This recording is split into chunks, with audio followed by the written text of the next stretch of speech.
Hoje vamos falar sobre a bibliografia de William Edward Day. Os discentes participantes desse trabalho sou eu, Vitória, o Vinícius, a Lohane, o Marcos, o Sávio e o Marcelo. Quem foi Demme? Demme, ele nasceu em 1900 e foi um renomado estatístico e matemático. Suas graduações estão na área de Engenharia e Matemática, que ele concluiu em 1922, e em 1928 ele concluiu seu doutorado em Yale. Sua carreira no governo dos Estados Unidos, especificamente no Departamento de Agricultura, resultou em cerca de 38 publicações sobre a sua área principal, que é a estatística.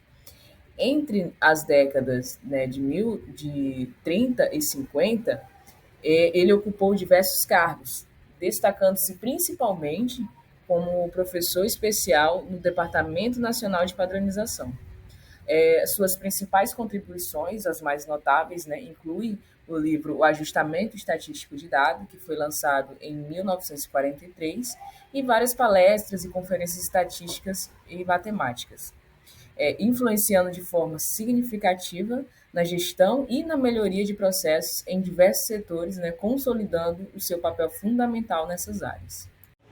Meu nome é Vinícius e eu vou apresentar um pouco de como ele contribuiu para a qualidade.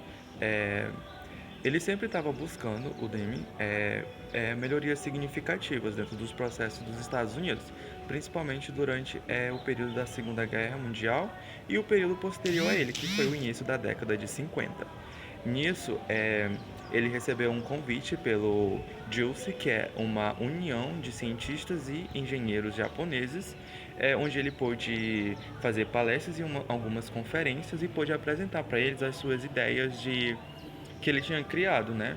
E a partir disso os japoneses gostaram muito e levaram essa ideia para a implementação no seu país. Acontece que essa implementação deu muito certa e o Japão começou a crescer e nisso ele conseguiu liderar alguns rankings que ele estava participando naquela época, que no caso era dentro do setor automobilístico e tecnológico. E com essa implementação e implantação tendo esse sucesso, o Japão ele acabou criando um prêmio dentro do país que se chama Prêmio Demi, e isso foi em homenagem a ele, pela sua contribuição na qualidade, porque a maioria dos japoneses eles consideram esse período em que foi implantado as ideias de Demi como o marco zero da história da qualidade dentro do Japão. Continuando a apresentação, vou falar aqui um pouco da parte de difusão do ciclo PDCA, Plano Check Action. O PDCA é uma ferramenta da qualidade utilizada no controle de processos. Muitos acreditam que foi uma criação de Demi, mas, ao contrário do que pensam, esse ciclo foi criado por Alt R. Shard na década de 20. Anteriormente, era conhecido como PDS, Plano C. Demi foi o responsável por uma melhora significativa do processo, que levou sua expansão para o Japão e para uma melhor compreensão dos japoneses. Mudanças foram necessárias, pois interpretavam o verbo se como uma atitude passiva, de apenas ficar na expectativa. Demi conseguiu explicar de maneira adequada a interpretação do método, não sendo apenas ver ou revisar, e sim realizar alguma ação, take action em inglês. Com isso, foi adicionado o verbo action ao modelo, retirando o verbo take. Assim, o ciclo passou de plan do see para plan do check action, que posteriormente, de sua melhoria e difusão, ficou conhecido como ciclo Demi por todos que o utilizavam. Bom, agora a gente vai falar sobre as três crenças de William Edwards Deming. Bom, existem três crenças difundidas por Deming na gestão organizacional.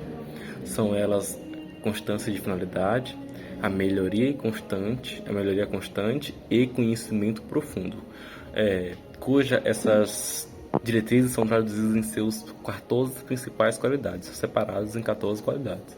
A primeira é crie constância de propósito, adote a nova filosofia, não dependa de inspeções para atingir a qualidade, pare de aprovar orçamentos com base nos preços, aperfeiçoe constantemente e continuamente os processos da empresa, que é a melhoria contínua, institua treinamento no local do trabalho, adote e estabeleça lideranças, elimine o medo, quebre as barreiras entre os departamentos, elimine slogans, extorsões e metas de trabalho, elimine cotas, que é o padrão de trabalho, e metas numéricas, remova as barreiras que roubam das pessoas o direito de orgulhar-se de seu trabalho, estabeleça um programa rigoroso de educação e autoaprimoramento e, por último, coloque a empresa toda para trabalhar pela transformação.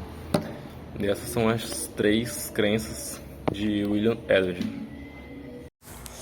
Em sua obra intitulada Saia da Crise, publicada em 1986, William propôs 7 pontos ou 7 enfermidades mortais que representam comportamentos e práticas que podem comprometer a eficácia e a qualidade de uma organização.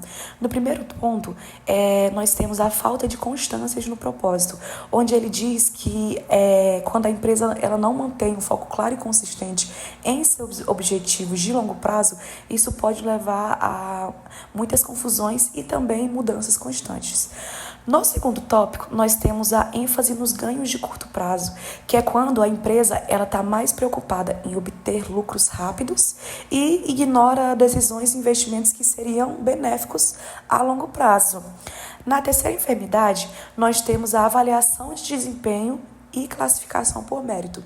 Nesse ponto, ele critica a prática de avaliar e classificar individualmente os funcionários com base em mérito, porque com isso nós podemos criar uma competição prejudicial entre os funcionários.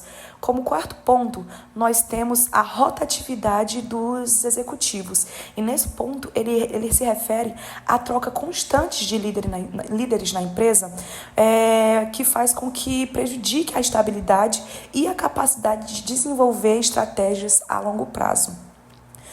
Na quinta enfermidade, nós temos a gestão da empresa baseada somente em cifras e número. Ele alerta a empresa sobre depender apenas de números financeiros, sem levar em conta outros aspectos importantes para a qualidade e a eficiência. No sexto ponto, nós temos custos médicos excessivos.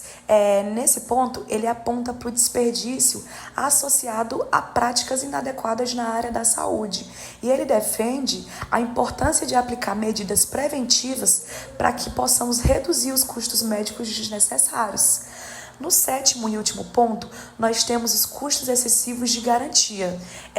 Nesse ponto, ele fala sobre a dependência exagerada de correção pós-produção e garantia, em vez de resolvermos os problemas desde o início dos processos.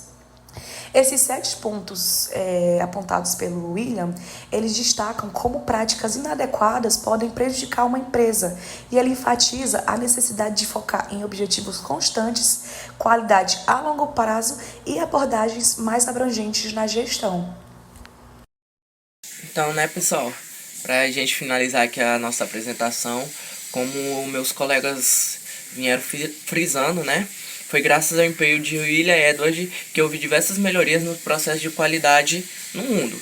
Ele ajudou a tornar as empresas que vivenciam sua filosofia mais competitiva, buscando a melhoria constante e uma visão a longo prazo, E a gente observa que tamanho foi sua contribuição, que até hoje ele é um dos nomes mais citados e lembrados quando o assunto é qualidade e excelência de gestão.